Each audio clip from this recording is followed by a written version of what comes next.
নমস্কাৰ সকলোকে স্বাগতম জনাইছো উন্নত ভিডিঅলৈ আৰু আজি প্ৰথম কোৱেশ্চনটো হ'ল বৰ্মন ৰাজবংশৰ প্ৰতিষ্ঠাপক কোন আছিল শুদ্ধ এনসাৰটো হ'ব option B Pushyavarman next question অশ্বমেধ যজ্ঞ কৰা অসমৰ প্ৰথম ৰজা কোন আছিল শুদ্ধ অপচনটো হ'ব অপচন এ মহেন্দ্ৰ বৰ্মন নেক্সট কোৱেশ্চন অসমৰ প্ৰথম মুছলমান আক্ৰমণকাৰী কোন আছিল শুদ্ধ অপচনটো হ'ব Option C, Boktiar Khilji. Next question. কোন চনত চুকাফাই চৰাইদেউত আহোম ৰাজধানী নিৰ্মাণ কৰিছিল? শুদ্ধ অপচনটো হ'ব অপচন ডি 1253 চনত। Next question. দিহিঙীয়া ৰজা বুলি কাক কোৱা হয়?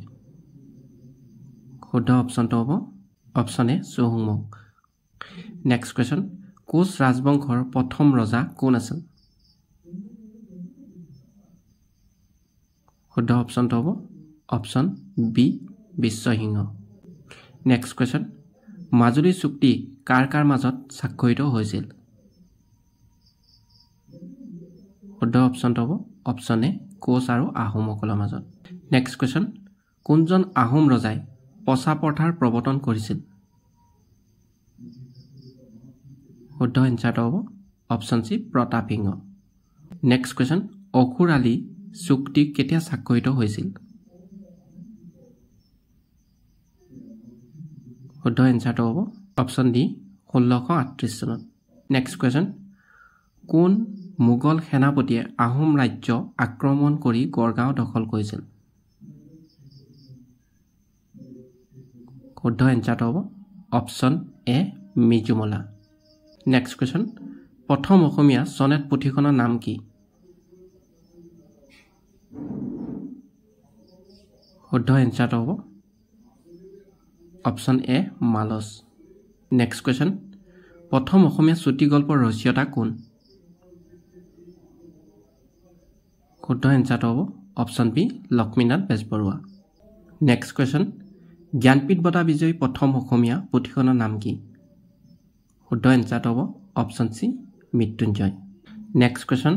সাহিত্য অকাডেমী পুৰস্কাৰপ্ৰাপ্ত প্ৰথম অসমীয়া উপন্যাসখনৰ নাম কি? শুদ্ধ অপচনটো হ'ব option A Iyarungam next question Sahitya Akademi পুৰস্কাৰপ্ৰাপ্ত প্ৰথম অসমীয়া পুথিখনৰ নাম কি শুদ্ধ অপচনটো হ'ব option B Banphul next question mount Everest আৰোহণ কৰা প্ৰথম অসমীয়া কোন শুদ্ধ এনসাৰটো হ'ব option A Tarun Saikia next question গড় দিৱস কেতিয়া পালন কৰা হয় শুদ্ধ এনসাৰটো হ'ব option D 22 September next question অসমৰ প্ৰথমখন ৰাষ্ট্ৰীয় উদ্যানৰ নাম কি শুদ্ধ এনসাৰটো হ'ব অপচন এ কাজিৰঙা ৰাষ্ট্ৰীয় উদ্যান নেক্সট কোৱেশ্চন বিশ্ব ঐতিহ্য ক্ষেত্ৰসমূহ কোনটো সংস্থাই স্বীকৃতি দিয়ে শুদ্ধ এনসাৰটো হ'ব option C UNESCO next question অসমৰ সবাতোতকৈ পুৰণি কয়লা ক্ষেত্ৰ কোনটো শুদ্ধ এনসাৰটো হ'ব option B Makum next question ভাৰতৰ সবাতোতকৈ দীঘল দলংখনৰ নাম কি শুদ্ধ এনসাৰটো হ'ব অপচন সি মহাত্মা গান্ধী সেতু নেক্সট কোৱেশ্চন বান থিয়েটাৰ অসমৰ কোনখন ঠাইত অৱস্থিত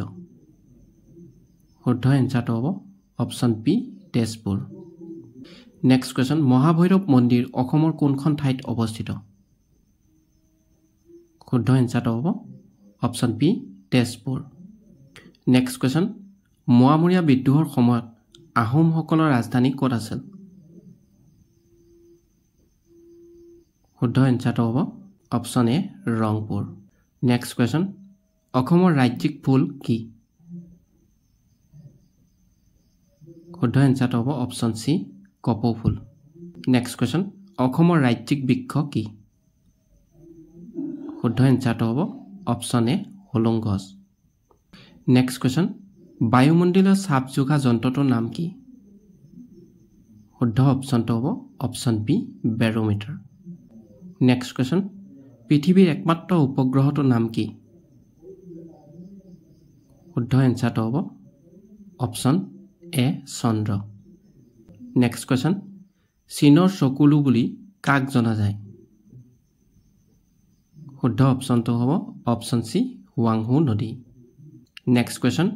বজ্ৰপাতৰ দেশ বুলি কাক কোৱা হয় শুদ্ধ এনসাৰটো হ'ব option B Bhutan next question অসমীয়া ব্যক্তিয়ে প্ৰকাশ কৰা প্ৰথম অসমীয়া বাতৰি কাকতখনৰ নাম কি আছিল শুদ্ধ এনসাৰটো হ'ব option C Assam Bilasini next question Bhortal নৃত্য আৰম্ভণি কোন ঠাইৰ পৰা হৈছিল শুদ্ধ এনসাৰটো হ'ব option A Barpeta next question প্ৰথম অসমীয়া কথা কবিতাৰ ৰচক কোন শুদ্ধ এনসাৰটো হ'ব option B Jatindranath Duwara next question প্ৰথম অসমীয়া গদ্য কথাগীতাৰ লেখক কোন